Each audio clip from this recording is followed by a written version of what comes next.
Hey everybody, happy St. Patrick's Day to you guys. So I hope that you're wearing your green today and you're feeling pretty festive. So today I thought it would be fun to just share a little bit of Irish folklore and some fables. So I actually did a little bit of searching. So I wanted to tell you guys a little bit about St. Patrick's Day as a holiday. You might have heard some of these stories before. You may be hearing them for the first time. So either way, whether you've heard my stories or you're hearing them for the first time, I hope that you enjoy this video all the same. So let me tell you a little bit about St. Patrick.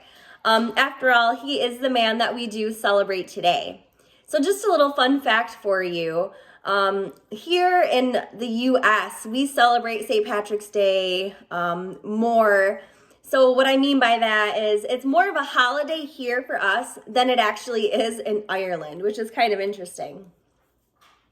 So St. Patrick. So today, the way we celebrate St. Patrick has almost nothing to do with the actual man, St. Patrick.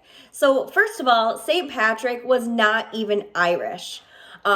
He was actually born in Britain around 390 AD. So a long time ago, and British. So when Patrick was young, he actually didn't really show any interest in the Christianity faith.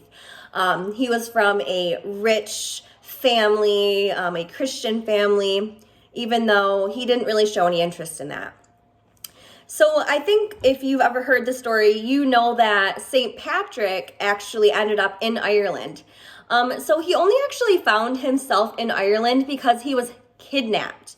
Okay, he was kidnapped and made to go to a cold, mountainous area of Ireland. I'm sure it was beautiful, but being against his will, I'm sure he didn't enjoy it too much. So they actually took him overseas to tend to the sheep.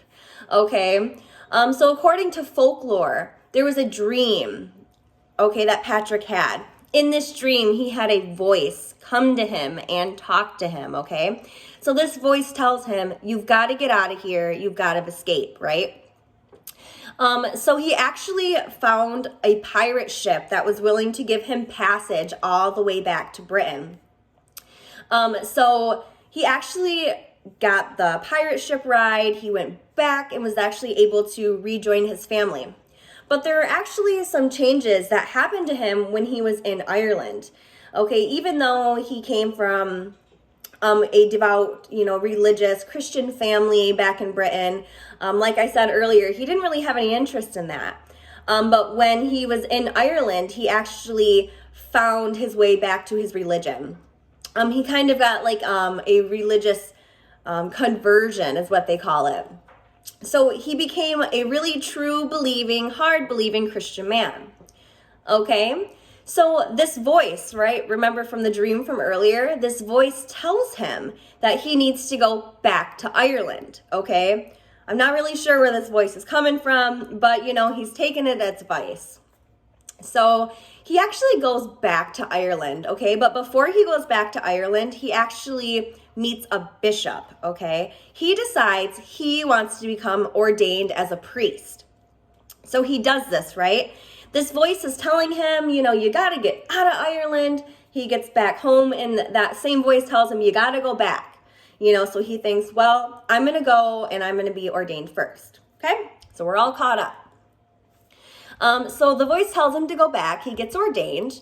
And then he basically spent the rest of his life in Ireland trying to convert the Irish people to the Christian religion.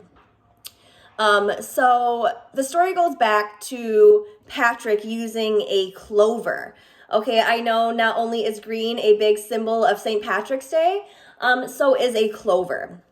So actually, he used each leaf to describe the Holy Trinity, right? The Holy Trinity is the Father, the Son, and the Holy Spirit. So that's why the shamrock has become this big symbol just of luck and hope and positive things, right? So today, a lot of people, they actually celebrate by wearing a shamrock, just like they used to do back then to celebrate the Holy Trinity.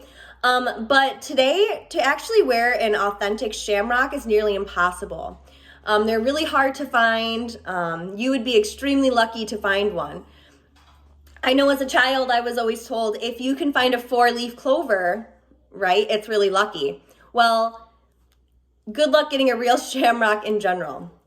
I think a lot of people today, and even back then, anything that was kind of green and leafy is kind of what they used as their shamrock. Okay, so this actually dates back between the 17th and 18th century. So we've been doing this for quite a long time. So before I leave you guys, I want to just share with you guys some Irish proverbs, Irish blessings, just some advice to take, basically just to bring in a little bit of Irish luck. Okay, I think we'd all do well to take notes. Here we go.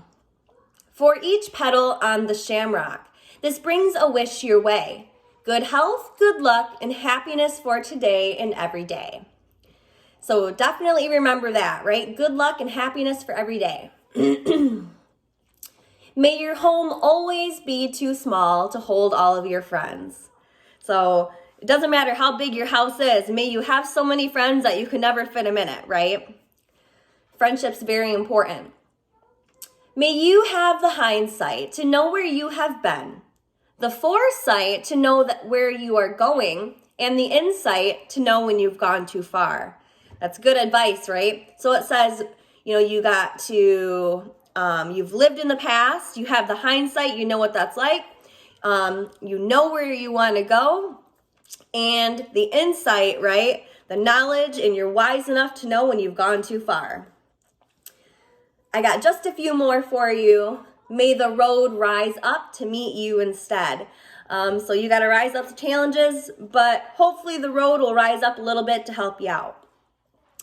Okay, a man's got to do what a man's got to do. I think we've all heard this one, but the Irish say, a man's got to do what a man's got to do. Women must do what he can't. A best friend is like a 4-leaf clover, hard to find, and you'd be really lucky to have. So I have one more little Irish folklore saying is to wear a sprig of rosemary in your hair. So they say if you wear a sprig of rosemary in your hair, like you might wear a flower, it's actually supposed to help bring back your memory. It's supposed to improve your memory health. So who would have thought? There'd be no harm in trying it and seeing if it improves your memory. So thank you guys so much for joining me again today. I hope you have a wonderful St. Patrick's Day. And until next time, I will see you guys soon.